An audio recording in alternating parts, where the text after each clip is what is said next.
Who are you shooting for? Where's the pool? Is it table single? Right.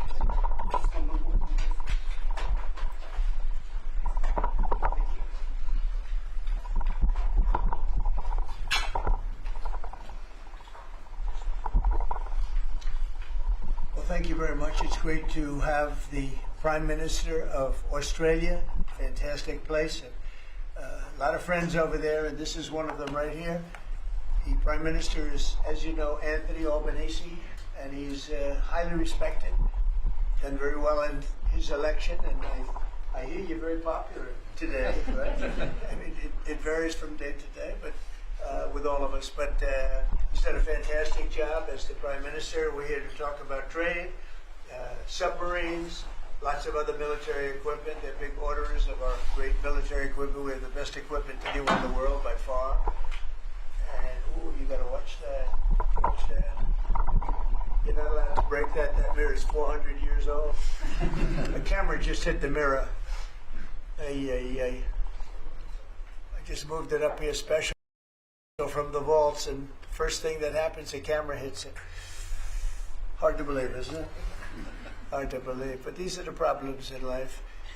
So we're going to be here to talk about lots of different things, and we might take a few questions before, but we are discussing critical minerals and rare earths, and we're going to be signing an agreement that's been negotiated over a period of 4 or 5 months. And it was sort of good timing that we got it done just in time for the visit. And we worked together very much on rare earths, critical minerals, and lots of other things. And we've had a very good relationship. We've been working on that for quite a while. In about a year from now, we'll have so much critical mineral and rare earths that you won't know what to do with them. They'll be worth about $2. But in the meantime, we're working with Australia and other countries. They're working with us too. But other countries also on that. But we're really working on anything having to do with military protection, military ships, vehicles, guns, ammunition, everything, the whole thing. We've been long-time allies, and I would say there's never been anybody better. We fought wars together. We never had any doubts, and it's a great honor to have you as my friend. It's a great honor to have you in the United States of America. Please, would you like to say something? Well, thank you so much, Mr. President, for the invitation here to the White House and for showing us around the improved Oval Office, and for what you're doing around here as well, and for the great honour as well of my delegation staying just across the road. We could have walked, but they didn't let us. We drove all of 20 metres there from Blair House, but it's a great honour to be able to stay there. We are great friends and we're great allies, and this is a relationship that's been forged in the battlefields of the world. We have stood side by side for freedom and democracy, and congratulations, I must say, Mr. President, on the work that you've done with the Middle East. Is an extraordinary achievement. And on defence, we've already had a discussion about taking it to the next level. Our defence and security partnership with AUKUS is so important for us, and I thank you for the support that the administration are giving as well. You've had the Chief of the Navy here as well, which will play obviously a very critical role with the subs and increasing the security for the region and the world. And our economic relationship is so important. The US has a trade surplus with Australia, as you know, and we can continue to take what is every opportunity to improve the relationship even further and make it even stronger. And today's agreement on critical minerals and rare earths is just taking it to the next level, seizing those opportunities which are before us to take our relationship to that next level. And it's been fantastic, the contact that we've had together, the friendship that we've developed. And Australians love America, and I think Americans kind of like Australia too. We do. And as we go forward, I think that today will be seen as a really significant day in our relationship. So I thank you very much, Mr. President. Well, thank you very much, Anthony. It's an honor to sign this, and we'll do it now. And then we'll take some questions. Some good ones, I think.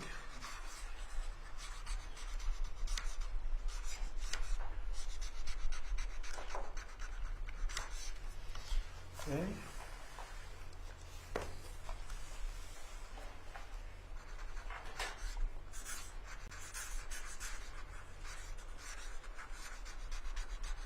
Well, this is a $8.5 billion pipeline that we have ready to go. That's right. It's all ready to go. Just getting started. And we're doing a real job on rare earth and many other things.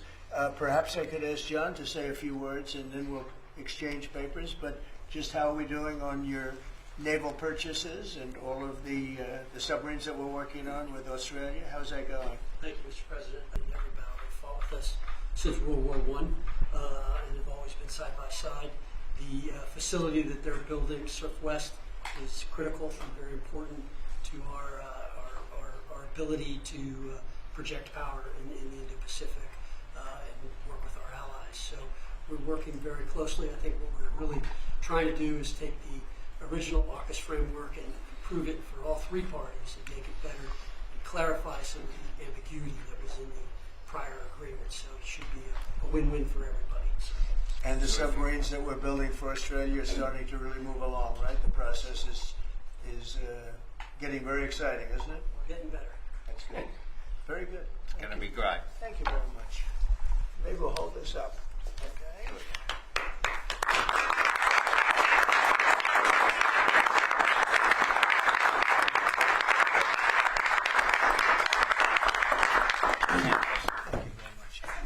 President. The AUKUS submarine, the AUKUS defence pact that the Prime Minister just mentioned, it is a critical issue for Australia. Yes. You haven't really spoken much about it publicly. It was a deal that was done under Joe Biden to sell submarines to Australia at a time when you're not really making enough for your own needs. So can you tell us, have you gotten across the details of the deal? Do you support it, and will you honour it? It was made a while ago, and nobody did anything about it, and it was going too slowly. We do actually have a lot of submarines. We have the best submarines in the world, anywhere in the world, and we're building a few more currently under construction. And now we're starting, we have it all set. With Anthony, we've worked on this long and hard, and we're starting that process right now, and I think it's really moving along very rapidly, very well. But if the rate of submarine production doesn't continue, how can you guarantee Australia will get the votes? Oh, it's getting, oh no, they're getting. Mr. President. At least 32 people have been killed in those Excuse me, two. you're next. Thank you. Go ahead. China's bad behavior has really only gotten worse since the AUKUS partnership was formed. With that in mind, is the door open for Australia to get additional nuclear-powered submarines or other military capabilities not already in the deal? I think China's been very respectful of us. They're paying tremendous amounts of money to us as in the form of tariffs. As you know, they're paying 55%. That's a lot of money. They never were paying anything over years and years and years. But they were like anybody else. A lot of countries took advantage of the U.S. They're not taking advantage anymore. No, China's paying 55% and a potential 155% come November 1st unless we make a deal. And I'm meeting with President Xi. We have a very good relationship. We're going to be meeting in South Korea in a couple of weeks. And we'll see what we can do. We have a very good relationship with China, but you know, it's been probably a little bit like your relationship with China. They try and take advantage, but most countries do. I mean, I can say the European Union took advantage, but not anymore. We worked out a very fair trade deal. Japan, we worked out a very fair deal. South Korea, where I'll be meeting President Xi, we worked out a very fair deal. And I expect we'll probably work out a very fair deal with President Xi of China. So most of you will be with us. It's going to be very exciting. And I think we're going to work out something that's good for both countries. Are you at least interested in expediting? Are you at least interested in expediting the nuclear-powered subs to Australia? Well, we are doing that. Yeah, we're doing that. We have them moving very, very quickly. Australia is doing please. more.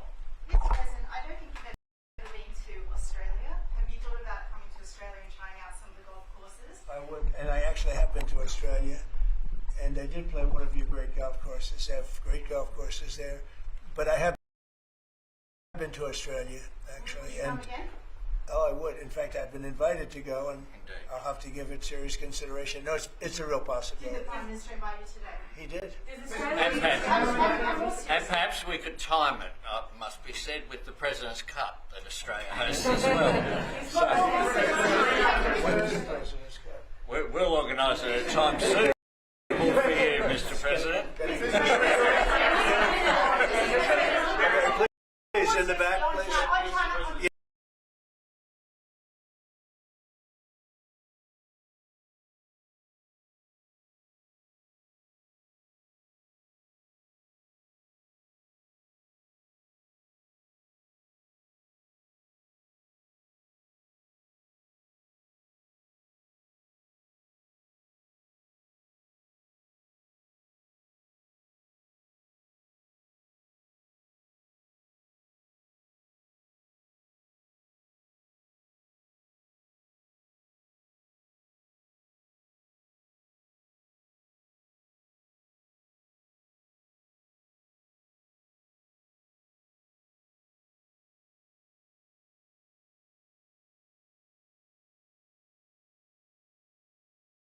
Yeah, Mr. President, the Prime Minister mentioned that there's a trade imbalance that's very heavily in America's favour.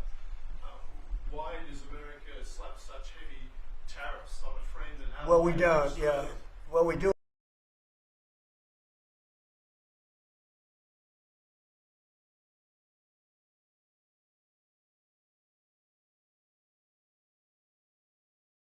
In some cases, we do in many cases because we've been treated unfairly, but actually the tariffs are very light. The one thing is you buy a lot of airplanes, so that helps because you buy a lot of the beautiful Boeings, the best of the Boeings. Boeing, and by the way, Boeing is really doing well. They have lots of orders and they're really doing a great job. They make a great plane. But Australia, because of its location, which is great, but one of the things dictated by that location is you have to order a lot of airplanes. So I guess we have that advantage. They need a lot of airplanes in Australia, and that gives us a little bit of an advantage.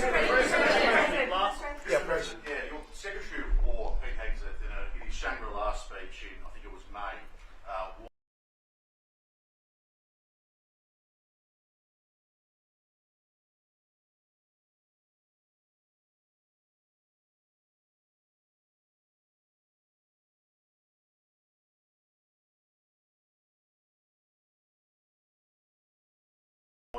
about the potential likelihood or threat of President Xi ordering an invasion of Taiwan.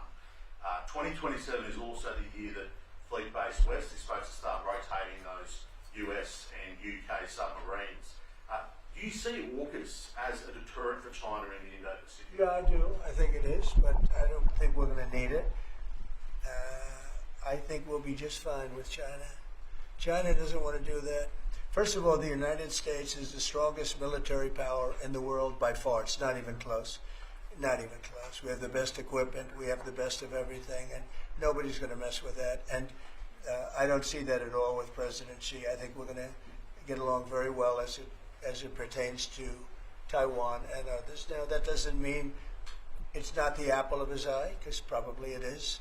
But I don't see anything happening. We have a very good trade relationship. We're going to have a very good, I think when we leave South Korea, could be wrong, but I think we'll end up with a very strong trade deal. Both of us will be happy. I don't see that happening now.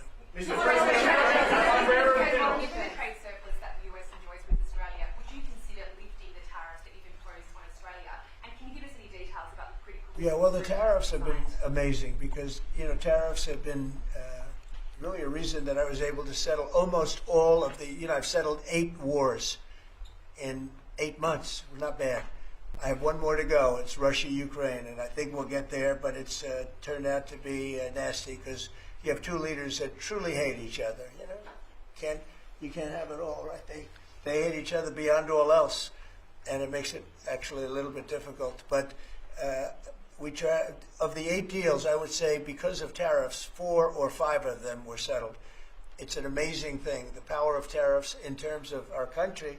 But tariffs have always been used against us. We never use them against anywhere else. And now you have a president that for national security reasons and other reasons is using them, and we've become a very rich nation again and a very secure nation again. But we've also become a nation that used that power of tariffs and the power of trade to settle 5 of the 8 wars that I said. I settled 8. I'm very proud of that. Nobody else has settled 1. I don't think there's been an American president that settled 1. I think there probably hasn't been, outside of the 2 countries involved, or however many are at war.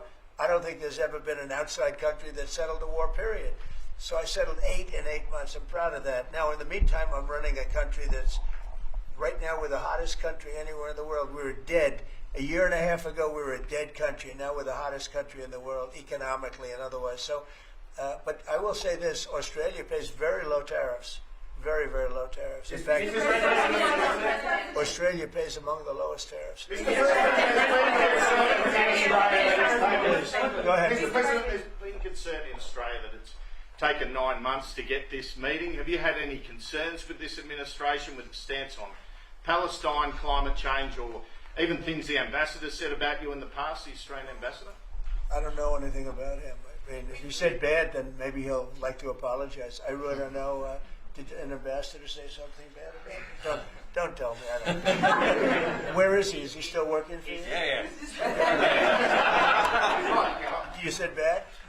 Before I took this position, Mr. President, I don't like you either. I don't, and I probably never will. Go ahead. No, you went. Go ahead, behind you. Mr. President, your Secretary of the Navy said there will be some clarifications around some ambiguities on AUKUS. Can you tell us Well, what he'll get that taken care of. These are just minor details that he'll take. Can I ask you specifically on John, you're going to get that taken care of, right? Correct. There shouldn't be any more clarifications because we're just going now full steam ahead building. Yeah, please. Thank you, Mr. President. Are you now satisfied with Australia's defence investment, or do you want Australia to invest more in defence? Well, I'd always like more, but they have to do what they have to do. You know, you can only do so much. I think they've been great. They're building magnificent holding pads for the submarines. It's going to be expensive too. You wouldn't believe the level of complexity, right, and how expensive it is. They're building tremendous docking because they have a lot of ships and a lot of things happening. And I think their military has been very strong, very, very strong.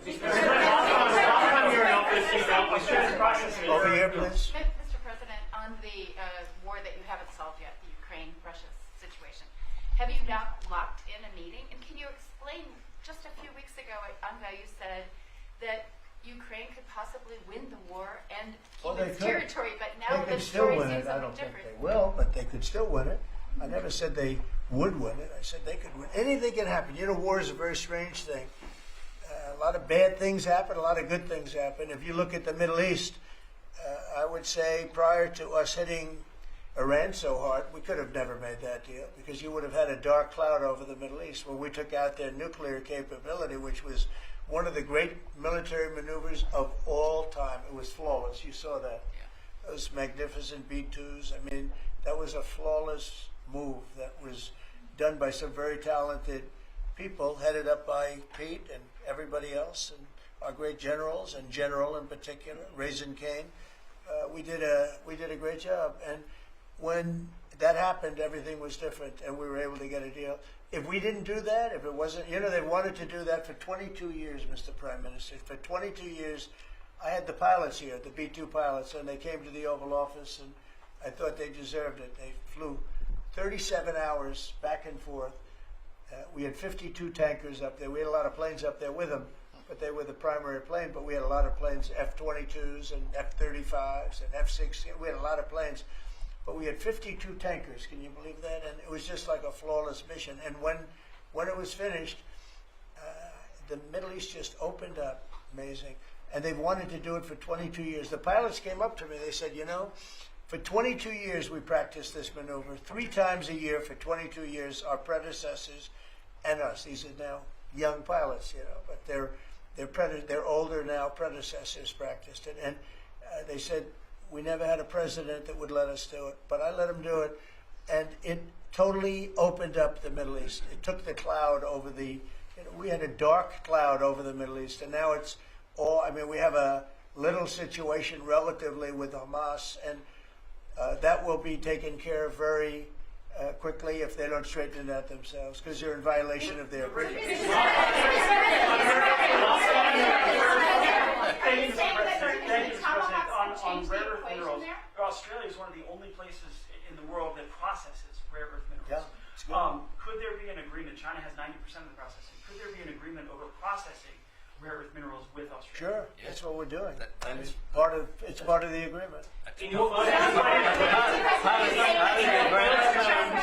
say with Go ahead, please. Thank you, sir. Just, sorry, Yeah. on a follow-up on Taiwan, there are reports that you will come up, or China is pressuring you to not support independence for Taiwan in exchange for a trade deal. Well, I'm not going to talk about that. What I'll talk about, you and I will have that discussion in a couple of weeks when I'm in South Korea with President Xi. We're going to be talking about a lot of things. I assume that's going to be one of the things, but I'm not going to talk about that now. Yeah, please. Go ahead. Mr. President, you just alluded to the violence in the Middle East. What steps is the administration taking to maintain the ceasefire? Well, a lot of steps, and right now it's in the hands of others. You know, we have 59 countries that agreed to the deal. We have a peace in the Middle East for the first time ever. We made a deal with Hamas that, you know, they're going to be very good, they're going to behave, they're going to be nice, and if they're not, we're going to go and we're going to eradicate them if we have to. They'll be eradicated, and they know that. So they went in, and I don't believe it was the leadership, but they had some rebellion in there among themselves, and they killed some people, you know, a lot of people. But this is a violent group. You know, you probably noticed over the last 100 years, this is a very violent group of people. And they got very rambunctious, and they did things that they shouldn't be doing. And if they keep doing it, then we're going to go in and straighten it out, and it'll happen very quickly and pretty violently, unfortunately. Yeah, just following up on that question, when you say we are going to eradicate Hamas, Yeah. who is we? Does that include American boots on the ground? No, it won't be on the ground at all. We don't need to, because we have many countries, as you know, signed on to this deal. The way I view it, 59 countries, and unanimous. There's never been, nobody ever believed us. Countries that 4 months ago didn't like each other, and now they're all aligned together. I mean, we've had countries calling me when they saw some of the killing with Hamas, saying, we'd love to go in and take care of the situation ourselves. In addition, you have Israel would go in 2 minutes if I asked them to go in. I could tell them, go in and take care of it. But right now, we haven't said that. We're going to give it a little chance, and hopefully there will be a little less violence. But right now, you know, they're violent people. Hamas has been very violent. But they don't have the backing of Iran anymore. They don't have the backing of really anybody anymore. They have to be good. And if they're not good, they'll be eradicated.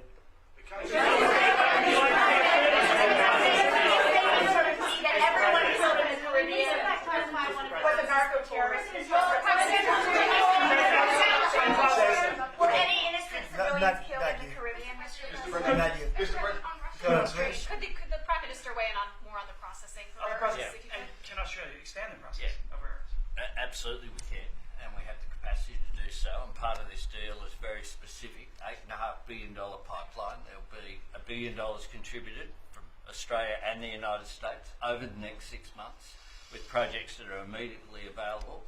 There's 3 groups of projects, ones that are joint activities between Australia and the United States, such as Alcoa.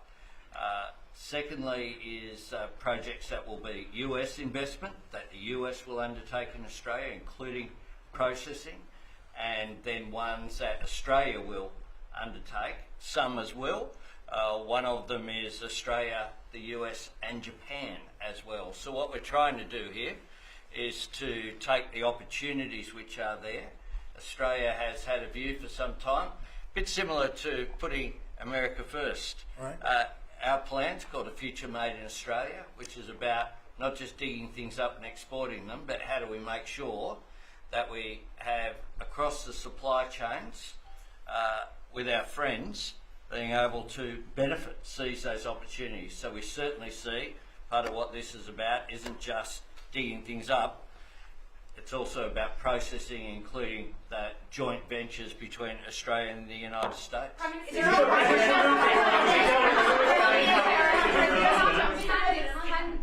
Australia really compete with China? Aren't we decades behind in terms of development? No, you've been reading the wrong newspapers. We're not decades.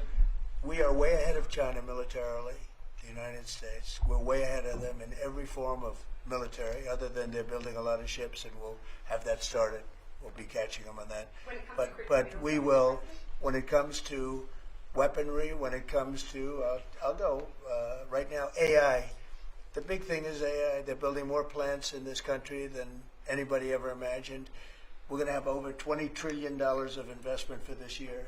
The most we ever had was a tiny fraction of that. As an example, Biden, who's the worst president in the history of our country by far, by the way, but they were less than $1 trillion for 4 years. We're already now breaking $18 trillion of investment in 8 months. 18 trillion. No country in history has ever done that. We're way ahead of China in AI, and we're way ahead of China militarily from the standpoint of the sophisticated weapons. We have weapons that a lot of people don't even know about it. I got them started 4 years ago. I rebuilt the military 4 years ago, fortunately, because Biden didn't do anything but give a piece of it away to Afghanistan. Fortunately, as much as it sounded like it was a small part of what I built, but the Afghanistan giveaway was one of the worst. That was probably the most embarrassing day in the period in the history of our country. But we have the greatest military. We have the best equipment. We have the best manufacturers of equipment. We have the best weapons. When you look at our weapons, I've been talking a lot about our weapons. Everybody wants our weapons. But it's great to be working with Anthony. It's great to be working with the people of Australia, because they also, I mean, it's a smaller country, but you have done a fantastic job in weaponry and the kind of things that we do a lot of joint work together. Our militaries work very, very closely together. We've been really an amazing ally when you think of it, right? There's never been any games. We're strongly committed, and they're strongly committed. There are some games with other countries, but there haven't been games with Australia.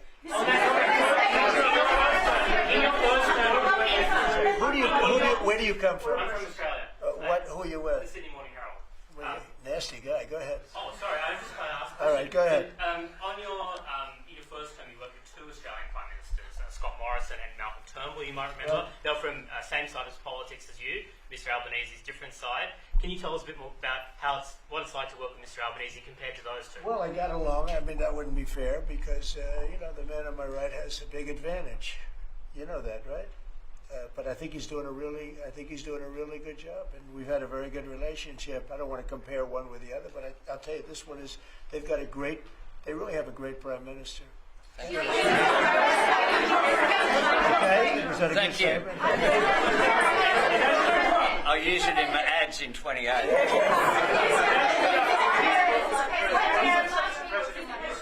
President Putin on Thursday, did you discuss his ongoing attacks on civilian areas in Ukraine? Yeah. Did you say cut it out? Did you say show an article of good faith to me? I did. But as you know, most of the people dying are soldiers. The soldiers that are dying in Russia and Ukraine, it's unbelievable. 5,000 to 7,000 a week. Can you believe it? And I look at that and I say it's pretty amazing. But in addition to that, there are attacks on Kiev and some of the other places. And it's human lives, but the big number of human lives are soldiers that are being killed in the battlefield. Anywhere from 5,000 to 7,000, sometimes more than that every single week. It's not even believable. It's a bloodbath. It's the worst since the Second World War, the worst number of people. And it doesn't affect us in any way. We don't pay anything, because now they pay us for the weapons that they get. The NATO is paying us for the weapons, as you know. It doesn't affect. I guess you could say that's a positive thing. They pay us, but I'm not interested in that. I did straighten it out. Biden gave them $350 billion. Can you believe it? And all they did is get deeper in. It's a shame. Gave them $350 billion. A lot of lives were lost. That's a war that would have never happened if I were president. But we do speak about that. I speak about all of the lives, but I do speak about the civilian lives. Yeah. The First Lady has done such an amazing job on Ukrainian children who were abducted by Russia. Would you support Senator Lindsey Graham's bill to declare Russia a terrorist state? And you have within your power the most powerful man on don't you just enable Ukraine to finish this war tomorrow? Well, if you knew anything about what you were talking about, you'd be able. You do. I don't think you do, really. I don't think you do, because it's a little more complicated than that. But it sounds easy. We're in the process of trying to make a deal. If we make a deal, that's great. If we don't make a deal, it'll be a lot of people are going to be paying a big price. Quiet. President Trump, a question to both of you, if you don't mind. I love his haircut. I'm going to try that. No, I love it. Go ahead. So, as we all know, China controls 90% of the global supply of critical minerals. They have launched attacks on Australian companies, primarily Lynas Rare Earths.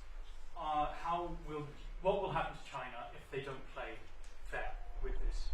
So, it's a very interesting question. We have a tremendous power, and that's the power of tariff. And I think that China will come to the table and make a very fair deal, because if they don't, they're going to be paying us 157% in tariffs. Right now, they're paying 55 to 57%. When I was first president and first term, we had the greatest economy we've ever had. And as you know, people don't write too much about it, but China paid us hundreds of billions of dollars worth of money for tariffs. Biden left it, but he didn't enforce it. He gave exceptions to almost everything. And so he left the tariffs, but he didn't really collect the numbers that he should have collected, and because he didn't know what the hell he was doing. So now the tariffs are much higher in China than they were before, and they're high on other countries depending on whether or not we like that country or we get along, and that's for national security purposes. So I made deals with Japan, I made deals with the European Union, or the whole of Europe practically, but the European Union, made deals with a lot of different people. We have a very fair deal for, I will say, Australia's paying a low number. They do have, I'll change it, we have a little bit of an advantage in that one. I told you, the advantage we have is airplanes. We sell a lot of airplanes to them, and they need them. It's a very vibrant place, and people go in and out, and I look forward to going there myself. And I think it's unlikely I'll be taking a ship. That's a long journey. That's a long. But China has treated us with great respect. Now, in the past, they didn't treat other presidents with great respect. They would take hundreds of billions and even trillions of dollars out of the country, and they would spend it and build their military.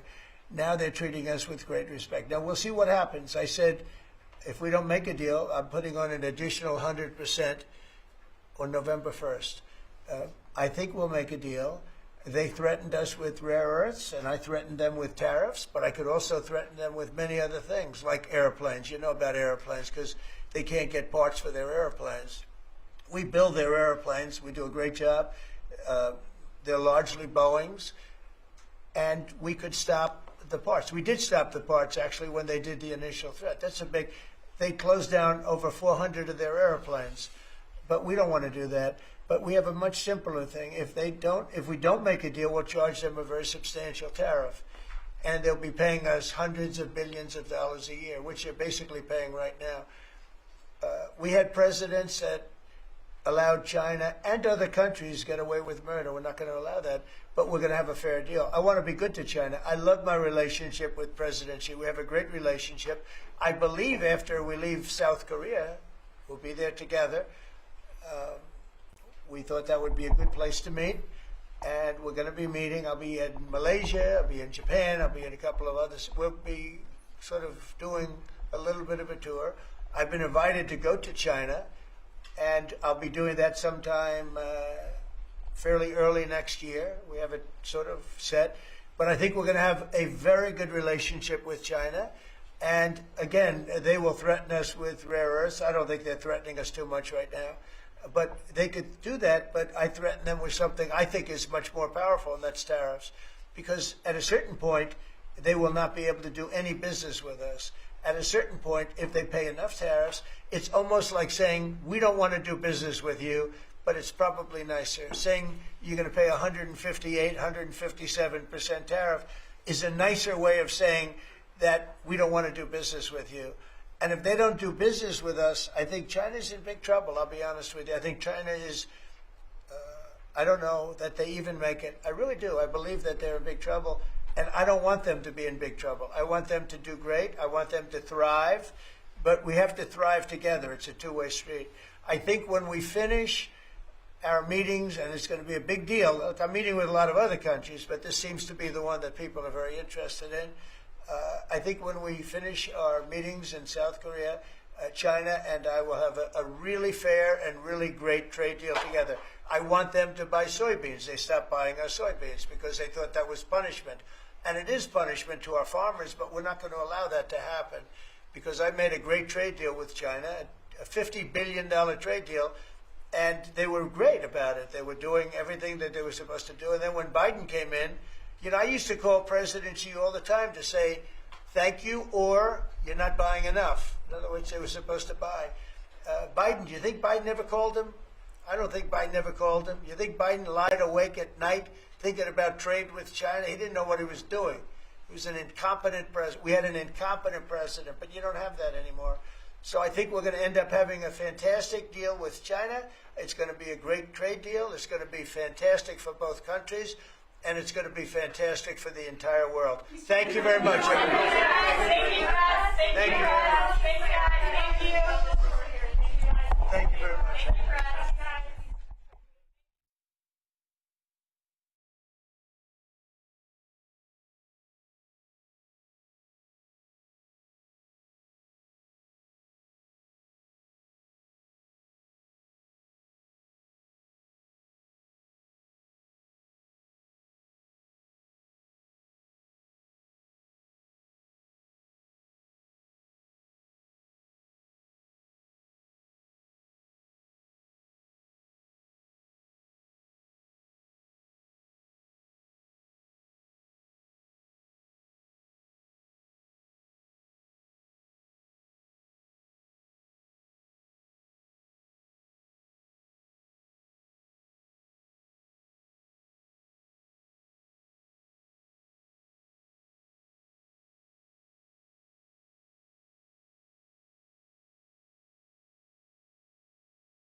Set a record. We have both the President of Finland and we have the Prime Minister of Finland.